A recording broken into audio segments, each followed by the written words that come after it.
सुबह शाम दोपहर पहुँचे सबके घर घर, गावे गावे जावे कुछ बोले बतियाए, लेहन आवे खबर सुनावे कुछ बेहतर, ये है मुन्ना और मुन्नी के संग सफर। सुनहरा सफर होय होय सुनहरा सफर, सुनहरा सफर होय होय सुनहरा सफर। 5 वर्ष बाद है बाबू, 5 वर्ष के नहीं तो नहीं अब कहने आदमी कि गाँव सुखल खा रही है, आगे तक लोग गरीब है। कैसे कैसे जो क्या कर रहा है था नहीं है। अब दू मिलन के समझदारी रही तभी ना आपके घर व्यवहार फिर बढ़िया से चली।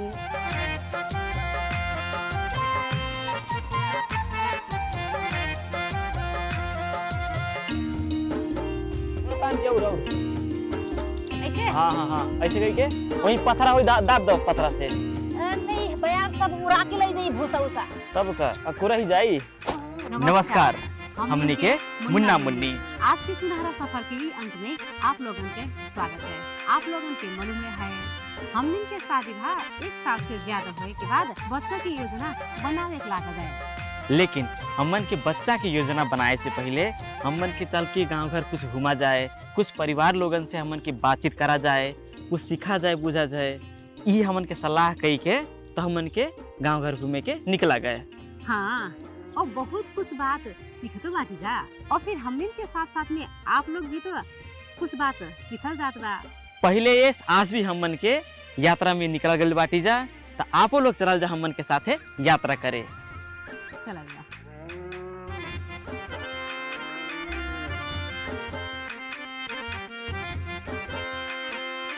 कहाँ से हम लाने से उठे ना नमस्कार। नमस्कार।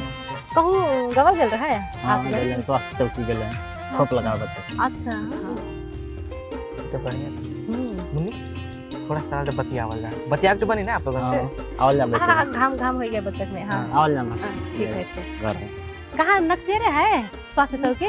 नहीं दूरे बात है। दूरे बात ऐसे पैदल गवल गए है? हाँ गोलन पैदल। अच्छा दोनों जने बैठा जा। ठीक है ठीक है। कई महीना भइले बाबू?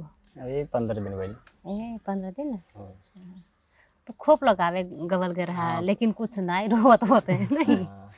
नहीं रहता। हमन के शादी के 2 साल अब हमन के भूगे लगल तो हमनो के कले कले मनो बनत बा प्लान। हाँ तो हमन के ये बच्चा लोगन के महतारी लोगन के कैसन स्वास्थ्य ही कुल पूछत बुझत ऐसे घूमल जात बा। इस समय में खाना वाना कैसन कैसन खावल जात बा नहीं? कावन खाते जाबे मीट मछली दूध दही सेब संतरा अनार। अच्छा भैया और कौन कौन काम में उनके सखावल जाला? काम कोनो काम अभी नहीं करेली, अभी तो 15 दिन का बच्चा भइले भइले कोनो काम नहीं करेली। अपने बना के खियावल जाला, मैं बना के खिया देली कब कब। अभी तो बच्चा का देखभाल करेली, अभी कोनो काम नहीं करेली। जैसे कि अपन कपड़ा लत्ता भी नहीं धोवल जाला अभी? नहीं। अच्छा के धोवला तो? अम्मा धोवेली। और जैसे कि और घर में तो नहीं अब जैसे कि 6 दिन के बाद 12 दिन के बाद छठी या बरही कहीं कैसे करें तो खाना वाना बनाए लागे ले। तो अभी आपके नहीं भाई मतलब? हमारे घर तो छठी बरही सब बीत गए, अभी तक खाना नहीं बनावतली। अब मैं बनावे खियावली, मैं बना देंगे कभी काल। तो काहे सहयोग कर जाला? अरे काल मतलब बच्चा छोट बाटे रोई भूखाई तो दूध खोज पिए के तो काम में अपने लागल नहीं है तो तनी से परेशानी बीती बच्चों के। अभी देखल गया हमन के कि वहाँ स्वास्थ्य चौकी लिया गया सुई लगवाए के। तो हमन के और जगह देखे के मिलल कि का करे हम जाए लिया ला केहू के चाहे अकेले चल जा नहीं जेठान उठान के होई के सास ससुर के संगे कितना जनी देखल गया हमन के गइल एमे ते अपने गइल के। तो काले मतलब कि अब लम्बे बा हमारे घर से तो हम बटले ही बनी तो कहाँ इनका दुख दे। जैसे कि अब ये तो अब लड़कोर भैया समय में आप रेख देख कर जात बा और जब पेट से रही तो उस समय में रेख देर होत रहा कि नहीं आपके? तब तो होत रहे। अच्छा कौने कौने काम में सहयोग करत रहे थे आपके? सब खाना वाना बनाई नहीं मन करे तब बना दी खाना वाना तो सब्जी काट दे और पानी उनी ले जात रहन जा सब दी जा आगे धरा सब्जी दे। काट दे सब काम करते रहन। अब गर्भवती अवस्था में जब पेट से रहे तब रेख देख ज्यादा होत रहा, वहाँ से पहले होत रहा कि नहीं? बहुत पहले होत रहे। ये जो आपके लगाव लौकता नहीं आपके पत्नी के साथ है ये कहाँ कौन जरूरी बा इतना सहयोग कैले इतना लगाव काहे खातिर? अब कल मतलब कि हमार परिवार है ये पहला बच्चा आपके? हाँ पहला बच्चा है। तो ऐसा नहीं हो कि अभी मुँह माया बा तो अभी नहीं मारत वरत बाटी जा कल कल मुँह माया घट जाइए बाद में जाके? तब वो तो नहीं मुँह माया रही। बाद में जब ये चले फिरे लगे जैसे कि आप 1.5 महीना तक 2 महीना तक अब तो भानस में नहीं जाइ हैं खाना वाना नहीं बनाई है तो बाद में जब बनावे लगे खाना वाना तो उस समय में भी ऐसा ही सहयोग रही कि नहीं रही? तो रही उतना ही रही मतलब उतने जिम्मेवार रहब कि नहीं रहब आप? हाँ उतना ही रही। जैसे कि अब आपकी श्रीमती जब पेट से रहीन तो उस समय में शारीरिक एक कष्ट होला नहीं को पीड़ा होला ओकर बाद फिर जब सुतकेरी हो गईलिन तो उस समय में जब शरीर में पीड़ा होला तो उस समय में जब अपने साथे बाटी जा तो उस समय में कैसे उनके मतलब संभारल जाला? चेक कराओ टाइम टाइम से ले गई चेक करा के लाओ रहनी खान पान में तो ज़्यादा ध्यान देते रहनी खिया पिया रहनी। हाँ ये कुल इसी तरह अपन महिला के पीड़ा जोन बा उते महिला लोगन से मन के बांटल जाला। अब मान लीजिए समय में नहीं रहे तब के बा अपन पति हैं नहीं तो उस समय में मतलब कुछ मनो बात कहत रहल कि नहीं अपन परेशानी बतावत रहल कि नहीं? मतलब दुखा उखा पेट वोट कुछ कहीं दर्द दुख है तब बताएं तो मतलब साथ दी मने एठो श्रीमान भैले के फर्ज मनो निभावल के बढ़िया से निभैले बानी ना।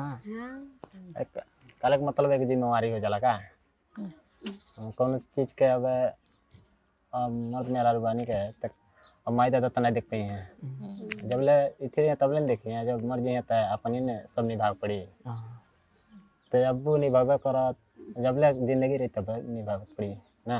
ठीक बा आपो लोग अब आवल के सुई लगवा के बाबू के आप आराम करे हाँ थकाव का लागल आराम आराम कइल जा हमनी के निकल जाता। ठीक बा चलो ठीक है। कितना अच्छा पति बाटे देखा आ तू सीखे परी हमहू अच्छा पति बाटी कितना अच्छा से ख्याल रखेले नहीं कितना बढ़िया से हमन के रहिए में भेंट होई जाएगा नहीं अब फिर कौनो घर वैसी मिल गई तो फिर जाओ जाई। हाँ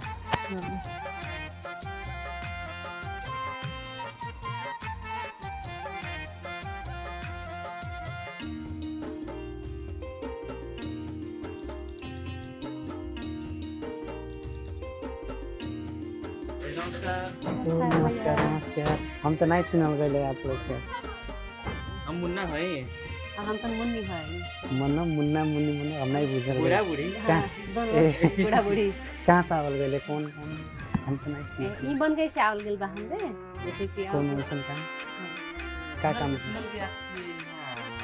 बच्चा बा बोला था कि किसे हमसे आपके बच्चा की बात है बच्चा के बारे में आपकी श्रीमती हां जैसे कि मन हमेशा ना बच्चा के बारे में बैठा बोला जा पानी से नहीं खाएगी नहीं नहीं नहीं एक ही रहता है ठीक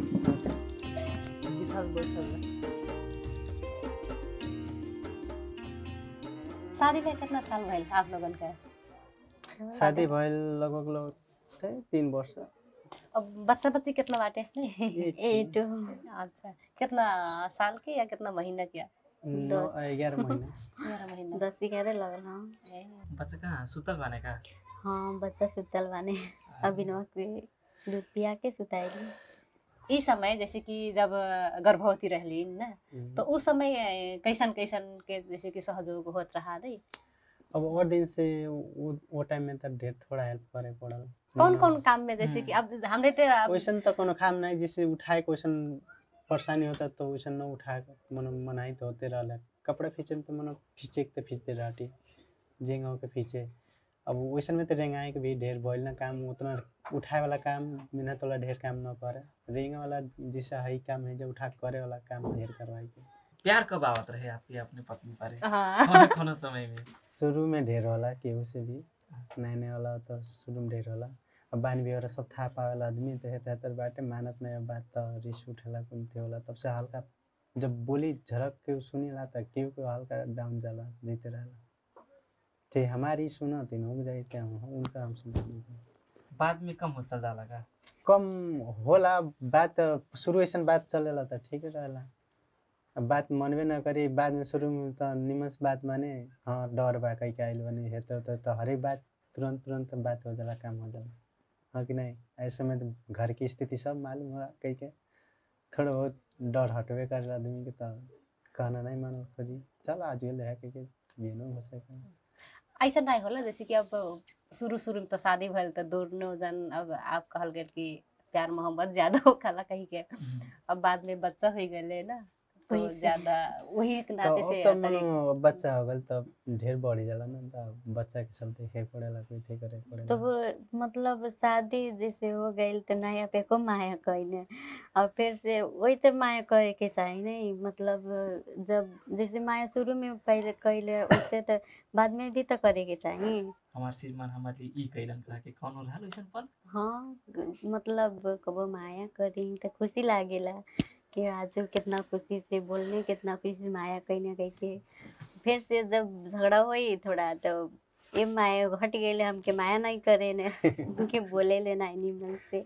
आप तो अब कहल गए कपड़ा उपड़ा कबो कबो फीस दे रहे जब गर्भवती रही तब नहीं कबो कबो पानी वानी बकेट नहीं देला कह के मन पानी तो हमनी भर देते रहनी के ये भर लेते रहली वैसन भरे वाला टीम रहता उस समय अनुसार। अब 9 महीना के हो गए तो शुरू में तो हल्का फुल्का करते रहे पड़ेला, जब लास्ट स्थिति आवेला तो हल्का कम होते जाएला, लोड शोड नहीं ढेर बोकल जाला इथे कर। जब पानी भरा जाए तो मन उठाए के हमनी कहीं कि न उठे हमनी उधर के कपड़ा तो मन खींचत रहली। लास्ट और स्टॉप 1 महीना तक देर भइल रोटी के। जब लड़को होए के जब समय आयल तो 1 महीना मतलब समय रहल तो उस समय में तनिक आराम देहल गई। हाँ उस समय ढेर आराम मिलल काहे के ब्लास्ट भइल तो उतना नहीं करल बनी ना। बच्चा का मोह माया से कि अपन पत्नी के मोह माया से जैसे कि नहीं ज्यादा उस समय में केकर मोह पत्नी माया तो वैसे पहले ही से करते बाटे तो वैसे चली। अब बच्चा के ढेर तो मोह तो लागल ना था उस समय। आपके लागला कि भरपूर सहयोग कैनी है? हमके उतना नहीं लागला कि हम भरपूर सहयोग करब, जैसन चाहिए वैसे नहीं करब। तो आप जैसे कि अब गर्भवती रहल समय में भरपूर सहयोग नहीं दे सकली कह के कहल गेल उ काहे नहीं मन बाहर उना टाइम नहीं दे पावत घर जब रही तब ले उन्हें कहे वाला टाइम में हेल्प जोन करे वाला कहां तो कह देत रहनी वैसन होइला द होइला द के करे वाला रह कह दे। एक ठो अब गर्भवती अवस्था तो महिला के लिए एक ठो अब नाजुक अवस्था भी रहेला नहीं। अब एक ठो महिला के अंदर दूसर कहे पर इंसान भी पलत ना, तो यह नाते से अब श्रीमती और बच्चा और काम से ज्यादा पहले प्राथमिकता देख चाहिए नहीं है।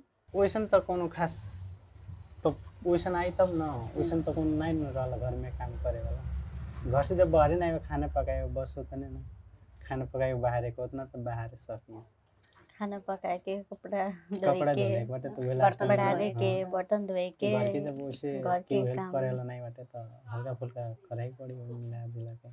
अब हमन के निकला जा। हाँ बहुत काफी समय हो गई बातचीत कैल के। हाँ नहीं मतलब बातचीत भइल कुछ समझ में आई तब का करे चाहिए जब गर्भवती जब हम पेट से रहा बच्चा हुई तो का करबो शारीरिक रूप में बनाए सुखे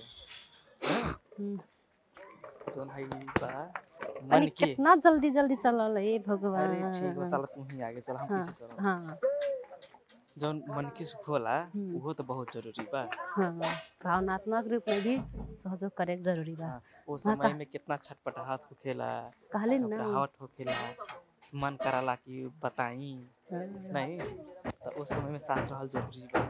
तभी मुन्ना हाँ जैसे कि इस विषय में घरे काम में आप पुरुष लोग कितना सहभागिता जनावे का आवश्यक बा नहीं ये सब बातचीत ये सब विषय में बातचीत करे के लिए हमरे सभी ने हाँ नाम सुने रहन के हम का कोईरी कही के उनके सुभाष कोईरी हाँ हमके याद आई गेल। हाँ हाँ सुभाष कोईरी के वहाँ उ भैया के घर जाके बातचीत कल जाए कि वो सामाजिक अभियंता भी होले हाँ। के सुने रहन। हाँ चला चला हाँ। चला बातचीत कर लिहल जा। ठीक है हाँ दीदी यहाँ सुभाष कोईरी के घर कहाँ हो?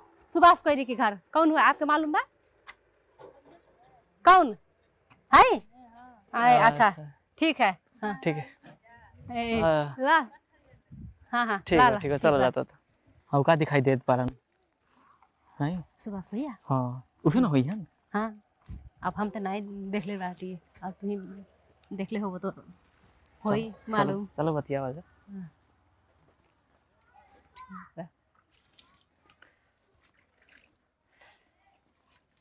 सर भैया। नमस्कार नमस्कार नमस्कार नमस्कार हाथ गोड़ धोवल जात बा हाँ देखी ना अभिनय तनी स्कूल से आवता नी अच्छा उहे पानी हाथ गोड़ धो के अब नाश्ता पानी कर ले है के नहीं नहीं ठीक है और हाल चाल सब ठीक बा बहुत बढ़िया बा एकदम ठीक बा पूछत तो नहीं के 3-4 घरे अच्छा अच्छा तो कहा तने तनी आगे जाइल जा तो मनो आपके घर में मिल ही गई चलिए बहुत बढ़िया धन्यवाद बा हाँ थोड़ा बातचीत करे के रहे आपसे अच्छा ठीक बा सर बढ़िया बा चलिए बैठे के हमनी की पहचानल गए ना कि ना पहचानल गए पहचाने दिन सर ढेर दिन हो गइल हमके गांव पालिका में आप लोग भेटाइल हैं जा हम मुन्ना है सर हम तो मुन्नी हाँ दोनों प्राणी होखल गेला हमन के अच्छा बहुत बढ़िया तो हमन के गांव घर तनी घूमल जात बा अच्छा इनो घुमावल जाते हमनी के बातचीत ऐसे करते केहू घरे बढ़िया घरायसी काम में सहयोग करत बाने कोनो पुरुष लोग हैं आ केहू थोड़ा बहुत कम करत बाने नहीं तो उ कुल में हमन की बातचीत करत ऐसे घूमल जात बा गाँव ठाम अच्छा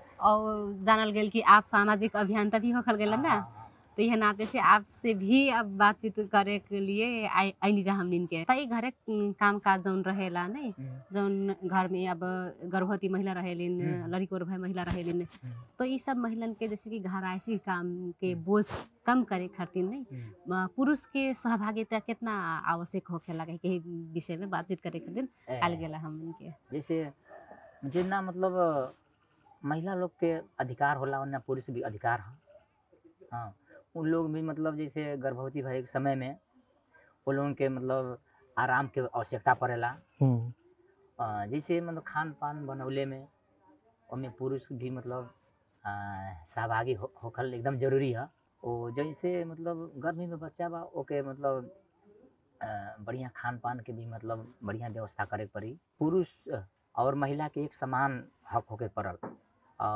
महिला गर्भवती बाड़ी ओके हर एक बात की मतलब हमनी के काम में सहभागी होके पड़ल खान पान लगायत ओकर मतलब जैसे सुख सुविधा लगायत स्वास्थ्य चौकी में मतलब खूब भी मतलब समय समय से लगा के हर एक बात की मन हमनी के सहभागी होके पड़ल तो हमन के ये भी देखे के मिलल कि हम बातचीत करत के कि आप मानो कितना के आपके से श्रीमती के जब पेट से ही अक्सर कही के तो उस समय में कितना के आप का कल जाता उनके खातिर नहीं उनके काम में कितना के हाथ बटावा जाता तो वो लोगन के आवेला कि हम तो सहयोग करता नहीं पानी भर देनी नहीं बाजारे सामान ला देनी तो उतना भर जरूरी बा कि और कुछ भी कई जरूरी बा और कुछ जरूरी बा सर खाली मतलब बाजार भर कईल नहीं खाली पानी भरना है जैसे और भी मतलब हर एक मतलब गर्भवती के समय में मतलब खान पान के आवश्यकता पड़ेला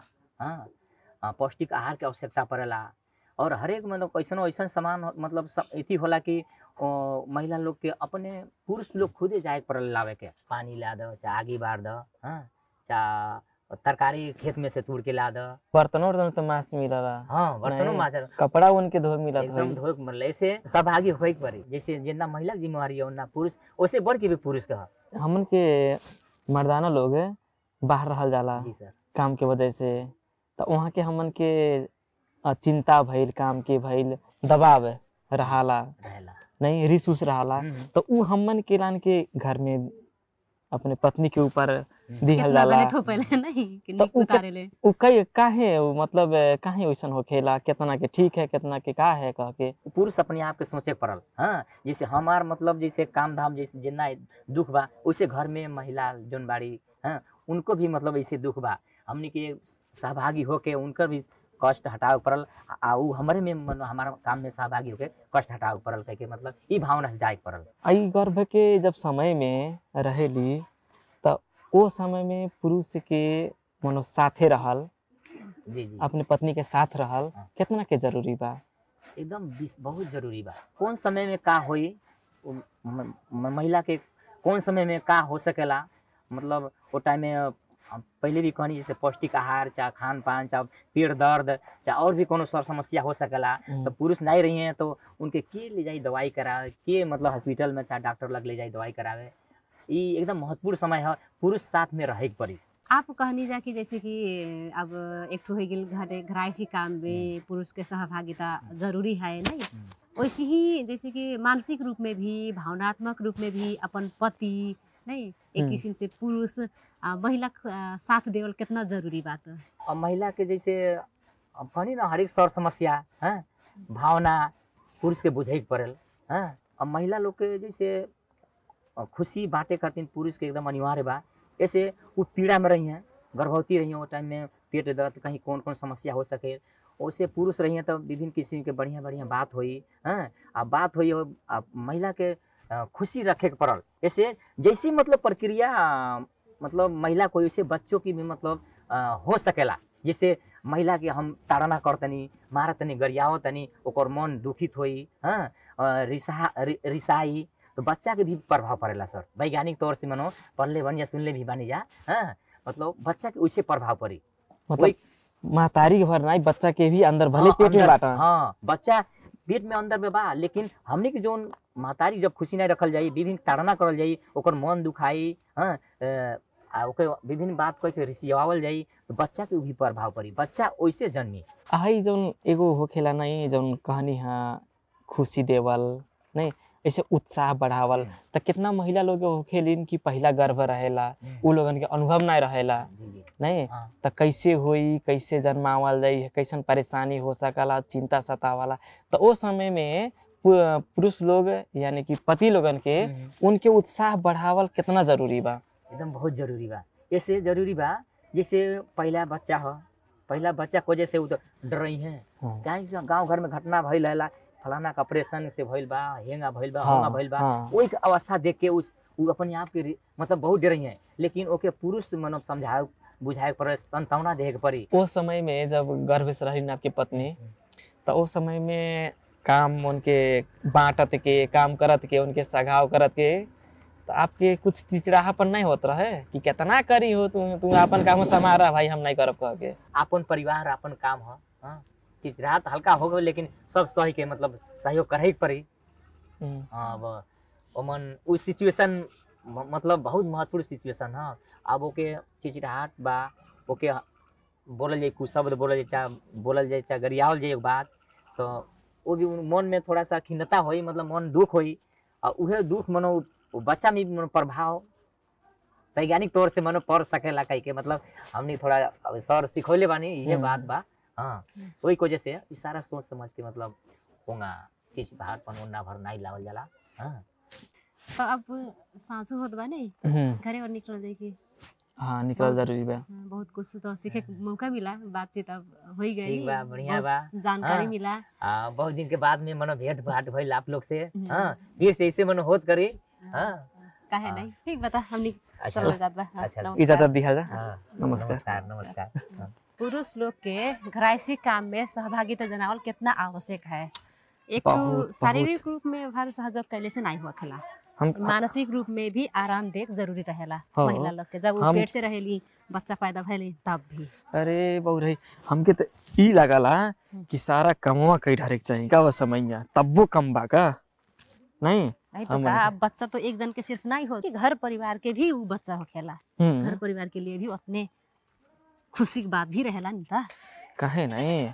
अब देखा पहला गर्भ रहेला नहीं ओकर बाद अब परेशान हो जाइहन कि ये दादा हमके तो ई खा नहीं जात बा उल्टी हो जात बा पचत नहीं बा नहीं अब पेट दर्द करत बा कबो ज्यादा खून बहे लगला तो चिंता तो मन में सताए लगला एकदम छटपटाहट हो जात हुई का मन में तब उसे मतलब बड़ा परेशानी का हुई जब पुरुष वो समय नहीं रही हन उनके नहीं संभरी हन तो बेचारी परेशान रही हन हाँ उ असर जौन बा उ लइको में तो परबे करी अबे कहलन नहीं हमन के पुरुष अभियंता कितना बढ़िया से कहलन कि अगर महतारी के मन में चिंता बा उनके परेशानी बा तो बच्चा के भी शरीर अस्वस्थ बा उनके मस्तिष्क अस्वस्थ बा तब बच्चा में प्रत्यक्ष रूप में असर पुगी कही के नहीं तो हमके पूरा मालूम है का पूरा ख्याल शारीरिक मानसिक और भावनात्मक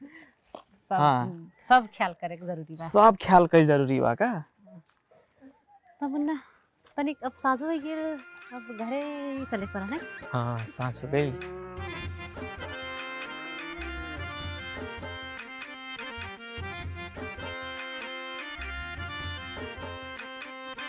आज के सुनहरा सफर में हम बड़े पुरुष लोग अपन पत्नीन के कैसे हर काम में हाथ बटावे के और वहाँ पास के हर काम के अपन जिम्मेवारी समझ के कैसे आगे बढ़े के ई कुल विषय में हमन के छलफल करा गए। हाँ, महिलन के गर्भावस्था और सुकेरी जैसन विशेष अवस्था में पति लोग या श्रीमान लोग श्रीमती के खान पान, स्वास्थ्य तथा पोषण में ध्यान देवे के साथे घरायसी काम काज में भी जिम्मेवारी ले चाहिए कह के इहो भी जानल गए बुझल गए।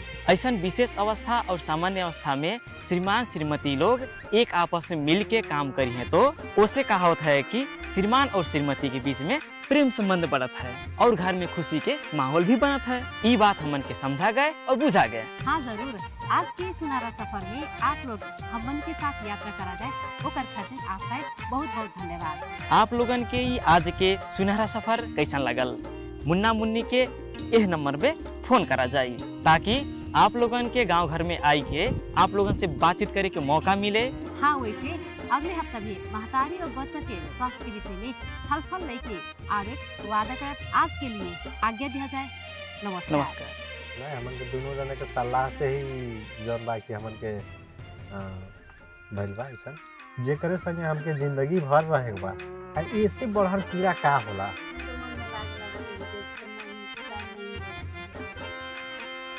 कैसे हो जाई तो वह हम के अपने घर में पहले सीख ली जा पोतई के बिरादरी के बाल बच्चन के सिखैली देखा ऐसे अपन बैठ के अपन का करता